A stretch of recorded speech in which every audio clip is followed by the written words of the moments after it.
പ്രിയമുള്ള സുഹൃത്തുക്കളെ, നമ്മള് എങ്ങനെയാണെന്നറിയാമോ ഈ കുട്ടികള് മദ്രസ വിദ്യാഭ്യാസം, ഇസ്ലാമിക തീവ്രവാദം എങ്ങനെയാണ് ഈ തീവ്രതയും ഭീകരതയും ചെറിയ കുട്ടികളിലേക്ക് ഇൻജെക്ട് ചെയ്യപ്പെടുന്നത് എന്നും എത്ര വേഗമാണ് അവരത് ക്യാച്ച് ചെയ്യുന്നതെന്നും നമുക്ക് മനസ്സിലായത് എപ്പോഴാണ്? അരിയും മലരും കുന്തിരിക്കവും ഈ മുദ്രാവാക്യം വന്നതിന് ശേഷമാണ്. അതെ, അപ്പോൾ ജനങ്ങൾക്ക് ശരിക്ക് കാര്യം ബോധ്യപ്പെട്ടു. അവർക്ക് മനസ്സിലായി മദ്രസകളിൽ ഇതാണോ പഠിപ്പിക്കുന്നത്? മരണാനന്തര കർമ്മങ്ങൾക്ക് അമുസ്ലിങ്ങൾ ഉപയോഗിക്കുന്ന വസ്തുക്കളെ മുൻനിർത്തി കുട്ടികൾക്ക് ക്ലാസ് എടുക്കുന്നു, പഠിപ്പിക്കുന്നു. ഗ്യാൻവാപ്പിയിലും സുജൂദ് ചെയ്യും, ബാബരിയിലും സുജൂദ് ചെയ്യും. ഞങ്ങൾ പാകിസ്ഥാനിലും പോകൂല, അഫ്ഗാനിസ്ഥാനിലും പോകൂല, പിന്നെ നമ്മൾ എവിടെ പോകും? പോകുവാണെങ്കിൽ 6 അടി മണ്ണിലേ പോകുള്ളൂ, നിന്നെയൊക്കെ കൊണ്ടേ പോകുള്ളൂ. ഒരു 9 വയസ്സുകാരൻ ഈ രൂപത്തിൽ ഒരു മുദ്രാവാക്യം വിളിക്കാൻ ഈ കേരളക്കരയിൽ സാധിക്കുന്നുണ്ടെങ്കിൽ എത്ര ഭീകരമാണ് മദ്രസ വിജ്ഞാനം. അപ്പം സ്വാഭാവികമായിട്ടൊരു ചോദ്യമുണ്ടാവും, ഈ കുട്ടി ഇത് മദ്രസയിൽ പഠിച്ചതാണ്? ഈ കുട്ടിയുടെ പിതാവ് പറഞ്ഞതാ, സ്വയം പഠിച്ചതാണ്. നമ്മൾ ആരും പഠിപ്പിച്ചതല്ല. സ്കൂളിൽ പഠിപ്പിച്ചു എന്ന് നമുക്ക് പറയാൻ പറ്റുമോ? ഇല്ല. ഈ ചെക്കൻ എങ്ങനെ ഇത് പഠിച്ചെടുത്തു എന്നതൊരു ചോദ്യമാണ്. ഇവർ ആസാദി മുദ്രാവാക്യം വിളിക്കുക. ഇസ്ലാമിക തീവ്രവാദ സംഘടനകൾ കുട്ടികളെ റാഡിക്കലൈസ് ചെയ്തു.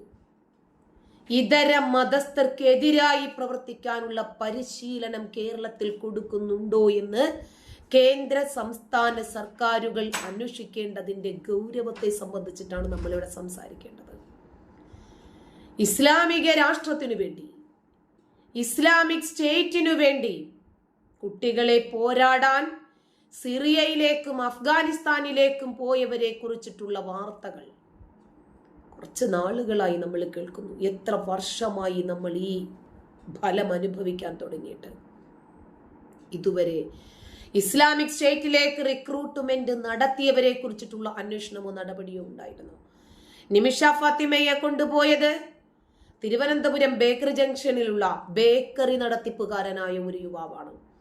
അവനും ഭാര്യയും സുഖസുന്ദരമായി ഇന്നും തിരുവനന്തപുരത്ത് ജീവിക്കുന്നു. അവൻ ബ്രെയിൻ വാഷ് ചെയ്ത് കൊണ്ടുപോയ ആളുടെ അവസ്ഥകൾ എന്താ? കേരളം ദൈവത്തിന്റെ സ്വന്തം നാട് മാത്രമല്ല, തീവ്രവാദികളുടെയും കൂടി നാടാണ്, ഭീകരവാദികളുടെ കൂടി നാടാണ്, സ്വർണ്ണക്കടത്തുകാരുടെ നാടാണ്, മലദ്വാർ ഗോൾഡുകാരുടെ നാടാണ്, ഉമ്മറം ഗോൾഡുകാരുടെ നാടാണ്, മയക്കുമരുന്ന് കടത്തുകാരുടെയും കള്ളപ്പണക്കാരുടെയും രാജ്യവിരുദ്ധരുടെയും രാഷ്ട്രീയ അവസരവാദികളുടെയും നാടാണ്. തന്നെയുമല്ല, മതമൗലികവാദ രാഷ്ട്രത്തിന്റെ ഇരയാണ് ഈ നാട്. മതതീവ്രവാദത്തിന്റെ ഹബ്ബായി പ്രവർത്തിക്കുന്ന ഒരു നാടാണ് നമ്മുടെ നാടിന്ന്. തീവ്രവാദത്തിന്റെ യൂണിവേഴ്സിറ്റിയായി മാറിക്കൊണ്ടിരിക്കുന്ന ഒരു നാട്.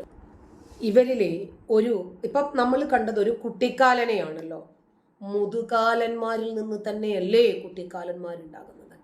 ഈ മുതുകാലന്മാര് പഠിപ്പിച്ചു കൊടുക്കുന്ന തീവ്രവാദവും മുദ്രാവാക്യവും ഒക്കെ തന്നെയല്ലേ കുട്ടികളിലേക്ക് ഇൻജക്ട് ചെയ്യപ്പെടുന്നത്?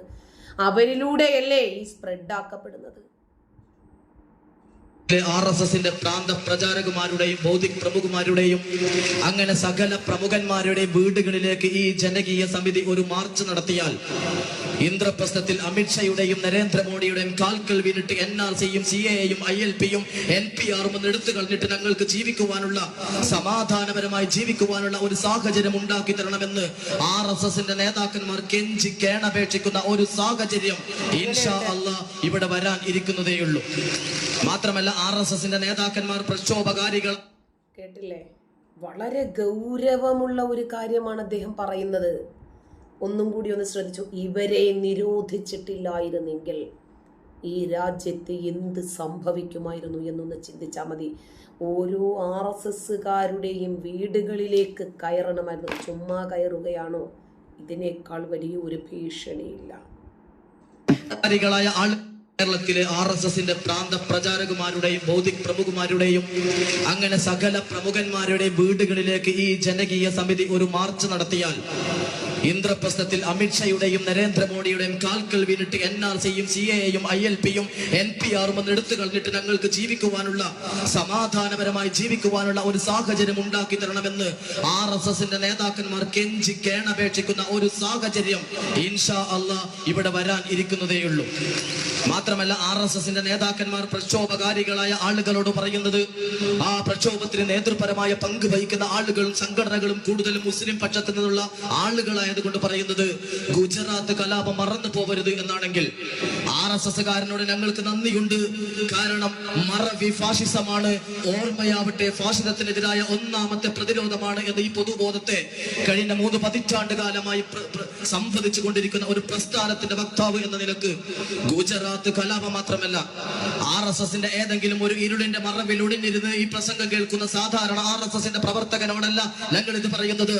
ഇന്ത്യ രാജ്യം അടക്കി ഭരിക്കുന്ന RSSന്റെ സർസംഘചാലക് മോഹൻ ഭഗവതിനോട് ഞങ്ങൾ പറയാൻ ആഗ്രഹിക്കുന്നത്, മോഹൻ ഭഗവത്, ഗുജറാത്ത് കലാപം മാത്രമല്ല, ആസാമിലെ നെല്ലിയിലും ഭഗൽപൂരിലും ജബൽപൂരിലും ഭീവണ്ടിയിലും സൂറത്തിലും മീററ്റിലും മംഗലാപുരത്തും ഷിമോഗയിലും കോയമ്പത്തൂരിലും മുംബൈയിലും എന്ന് വേണ്ട ഇന്ത്യയില് 1927 സെപ്റ്റംബർ മാസം 25-ാം തീയതി നാഗ്പൂരിനടുത്ത ഖാൻ മാർക്കറ്റിൽ നിന്ന് നീ വിസിലൂതിയ ഒന്നാമത്തെ കലാപമുണ്ടല്ലോ, 2019 എത്തി നിൽക്കുമ്പോ 19,250 പരം ഏകപക്ഷീയമായ വർഗീയ കലാപങ്ങളാണ് ഇന്ത്യ രാജ്യത്ത് മുസ്ലിം, ക്രിസ്ത്യൻ, ദലിത്, പിന്നോക്ക വിഭാഗങ്ങൾക്ക് നേരെ RSS നടത്തിയതെങ്കിൽ ഓരോ കലാപത്തിനും ഇന്ത്യ രാജ്യത്തിന്റെ രാഷ്ട്രീയ ഭൂമികയില് RSS നേതൃത്വത്തിന്റെ കടുത്തിൽ കുത്തിപ്പിടിച്ച് മറുപടി പറയിക്കുന്നത് വരെ ഈ നക്ഷത്രാങ്കിത രക്തഹരിത പതാക 1 ഇഞ്ച് താഴ്ത്തിക്കെട്ടാൻ ഈ സമൂഹം അനുവദിക്കുകയില്ല. അതിന് ഞങ്ങൾ തയ്യാറല്ല എന്ന് സാന്ദർഭികമായി ഞാൻ ഉണർത്തുകയാണ്. രേഖയെ കുറിച്ച് ബഹുമാനപ്പെട്ട സംസ്ഥാന പ്രസിഡന്റ് ഇവിടെ പറഞ്ഞു, രേഖ സമർപ്പിക്കരുത് എന്ന്. രേഖ സമർപ്പിക്കാൻ മനസ്സില്ല എന്ന ക്യാമ്പയിനുമായിട്ടാണ് SDPI രംഗപ്രവേശം ചെയ്തത്. പക്ഷേ ഈ സമൂഹത്തോട് എനിക്ക് പറയുവാനുള്ളത്, ആരെങ്കിലും ഇന്ത്യൻ പൗരന്മാരാണ് തങ്ങളെന്ന് തെളിയിക്കണമെന്ന രേഖ ആവശ്യപ്പെട്ടുകൊണ്ട് നിങ്ങളുടെ വീടുകളിലേക്ക് കടന്നു വന്നാൽ നിങ്ങൾ ഒരു രേഖ കൊടുക്കണം. അവന്റെ കരണത്ത് സ്വന്തം കൈരേഖ പതിച്ചു കൊടുക്കണം. അത് മാത്രമായിരിക്കും നമ്മൾ ആ ഉദ്യോഗസ്ഥന്മാർക്ക് നൽകുന്ന ഒന്നാമത്തെ സമ്മാനം. ഇത് RSSും ഇന്ത്യൻ ജനതയും തമ്മിലുള്ള പോരാട്ടമാണ്. ഇത് ഇന്ത്യയുടെ ഭരണഘടനയും അനുവാദവും തമ്മിലുള്ള പോരാട്ടമാണ്. ഇത് രാജ്യത്തിന്റെ മതേതര ചേരിയും സംഘപരിവാരവും തമ്മിലുള്ള പോരാട്ടമാണ്. അതുകൊണ്ട് ഈ പോരാട്ടം വിജയം കാണുക തന്നെ ചെയ്യും. ഈ പോരാട്ടം വിജയം കാണുക തന്നെ ചെയ്യും.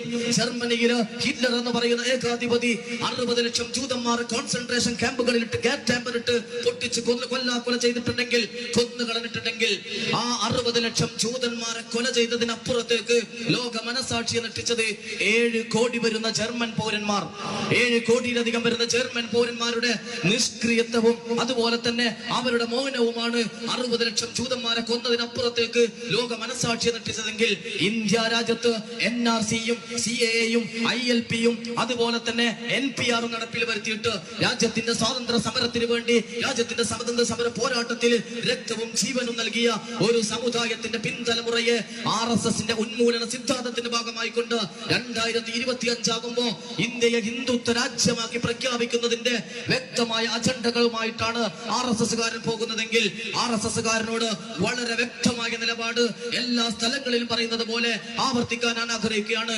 RSSകാര, ഒന്നുകിൽ ഹിന്ദുസ്ഥാനിൽ നമ്മളെല്ലാവരും ഒരുമിച്ച് കഴിയും, അതല്ലെങ്കിൽ ഖബറിസ്ഥാനിൽ നമ്മളെല്ലാവരും ഒരുമിച്ച് പോകും. അതല്ലാതെ രാജ്യത്തിന്റെ സ്വാതന്ത്ര്യ സമരത്തിന്റെ പോരാട്ട ഭൂമികയിൽ നിരവധി രക്തസാക്ഷികൾ സംഭാവന ചെയ്ത ഒരു സമൂഹത്തോട്, രാജ്യത്തിന്റെ സ്വാതന്ത്ര്യ സമരത്തോട് മുഖം തിരിച്ചു നിന്ന 941 ക്വിറ്റ് ഇന്ത്യ സമരം ഒറ്റുകൊടുത്ത, ആൻഡമാനിലെ തടവറക്കകത്ത് നിന്ന് ബ്രിട്ടീഷ് പട്ടാളക്കാരന്റെ ഷൂ നക്കിക്കൊടുത്ത പാരമ്പര്യമുള്ള ഭീരു സവർക്കറിന്റെ പിൻഗാമികൾക്ക് നാഗ്പൂരിൽ നിന്നും ഒരു തിട്ടൂരമിറക്കിയ രേഖ തെളിയിച്ചിട്ട് ഇവിടെ ഇന്ത്യൻ പൗരനാണെന്ന് കാണിക്കേണ്ട ഒരു ആവശ്യവും ഈ സമൂഹത്തെ സംബന്ധിച്ചിടത്തോളം ഇല്ല എന്ന് പറഞ്ഞുകൊണ്ട് ഇതുമായി ബന്ധപ്പെട്ട് social democratic party of India നടത്തുന്ന എല്ലാതരം പോരാട്ടങ്ങൾക്കും RSSനെതിരെ ആരൊക്കെ ആത്മാർത്ഥമായി നടത്തുന്ന പോരാട്ടങ്ങളുണ്ടോ എല്ലാ പോരാട്ടങ്ങൾക്കും 1000 വിപ്ലവ അഭിവാദ്യങ്ങൾ പോപ്പുലർ ഫ്രണ്ട് ഓഫ് ഇന്ത്യയുടെ ഭാഗത്തു നിന്ന് നേർന്നുകൊണ്ട് ഈ പോരാട്ടം അവസാനിക്കുന്നത് വരെ NRCയും CAAയും അറബിക്കടലിലേക്ക് ചുരുട്ടിയെറിഞ്ഞിട്ട് അന്ന് ജർമ്മനിയിലും